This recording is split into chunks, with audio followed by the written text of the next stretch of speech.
Guru Bhatt is the Vice President of Omnichannel and Customer Success as well as a General Manager of PayPal India. In his role, he leads the technology centers in Bangalore, Chennai, and Hyderabad, and also heads the product management and engineering teams for PayPal's Omnichannel and Customer Success platform. Thank you so much for talking to Tech Circle. You're very welcome. It's a privilege. Thank you for making the time to meet with me. Thank you so much, Guru. Starting out, can you just tell us about what were some of the changes that PayPal noticed with the pandemic coming to the fore, especially in India? So we are seeing that many people, and many surveys that people have done have borne this out as well. Financial services consumer behavior has truly gone through the roof, and the usage of digital payments in the post-COVID-19 period is set to be highest among Indians in particular. This was a recent survey conducted by Capgemini that said at 75%, India is going to be the highest in terms of usage of digital payments in the post-COVID-19 world.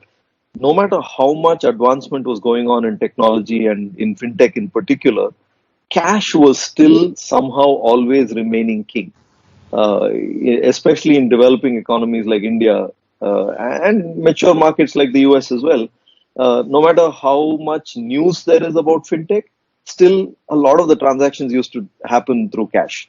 A lot of shopping and all of that used to happen in mom and pop stores or even large retail using cash. But with COVID-19, that is one shift that is undeniable because overall, I think we are at an inflection point when it comes to digital payments around the world. The pandemic has accelerated what would have been an inevitable trend anyway. That's the way the world was moving anyway. It's just that this got a turbo boost because of the pandemic. PayPal, are there any other numbers that you can throw at us, a percentage increase in number of users, or any new verticals or areas in which you saw a rise in adoption? Every second we are transferring roughly about $22,000 in payment volume every single second. So we are we are on a trajectory that is going to get us to $1 trillion in payment volume in the not too distant future. Right now, we are in the region of about 700 billion already. This year, in May, we ended up having our transaction volume become the single largest day for us in our history, larger than last year's Black Friday or Cyber Monday.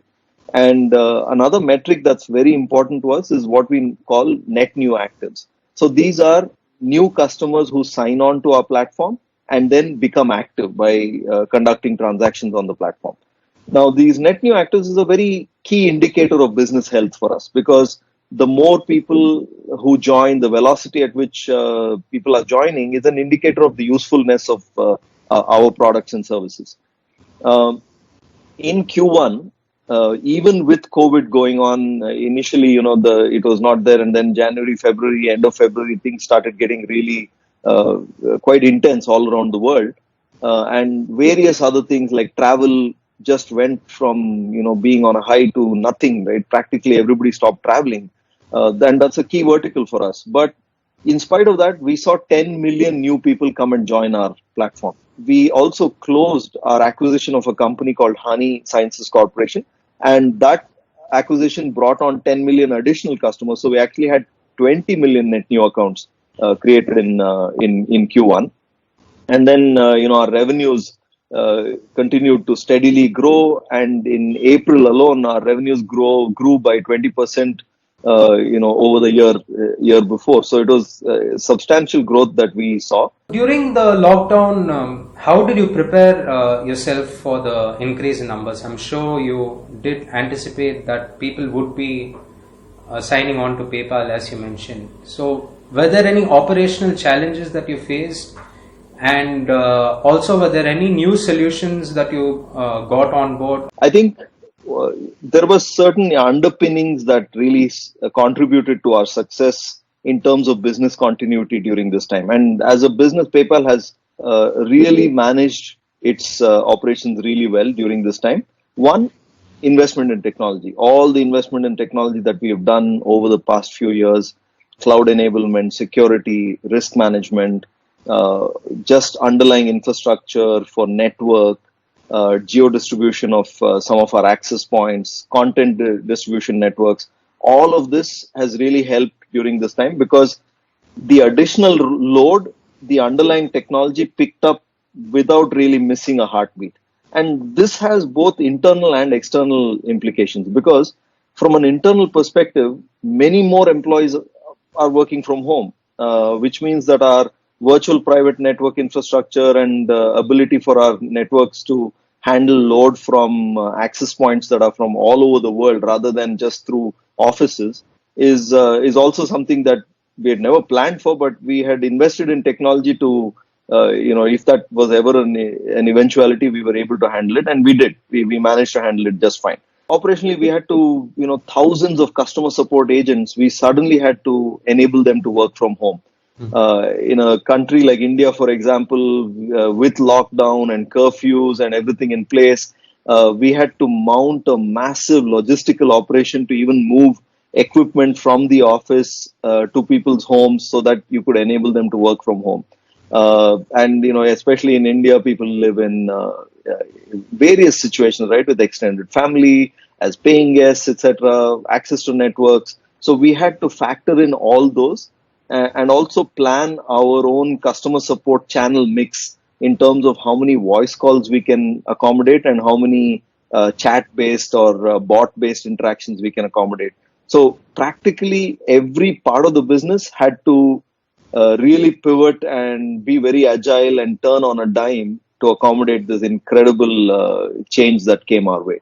What type of challenges do you think these customers face, and what are some of your tips on how they can go about like establishing digital payments on the scale that they require right now? The biggest challenges for small and medium-sized enterprises, the SMBs, the SME segment, those guys, they're small, they're scrappy, they're trying to build a business. They're probably mom and pop, bunch of friends getting together, individuals getting together, starting a business. They can't afford technology. They can't afford having these large IT teams come in and help them with some of this stuff.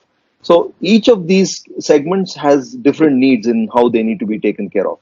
When you look at the large enterprise segment, their size and their innate strength in technology is probably also a weakness because they might have already gone down a certain direction in terms of physical retail, investing a large amount of money in store systems, inventory management, logistics, supply chain. All of this triggered towards a physical point of sale. Now, suddenly the world has changed, which means that they need to start thinking about touchless, contactless, as well as digital payment systems, keeping it secure, building websites where they can accommodate these new ways of buying and selling, all of this. So that is going to take a technology shift, which I think many of them will be relatively well positioned to pull off. Mid market is probably going to be a little more self service because they're going to be at scale. There are going to be thousands more mid market customers than large enterprises. And in that case, SDKs, toolkits, sandbox and environments where the mid market customers can come and play with it and test it out and build it themselves. And actively collaborate with the developer community to enable some of this in consulting engagements. That's a key way to facilitate it. The SMBs in particular need one-stop solutions.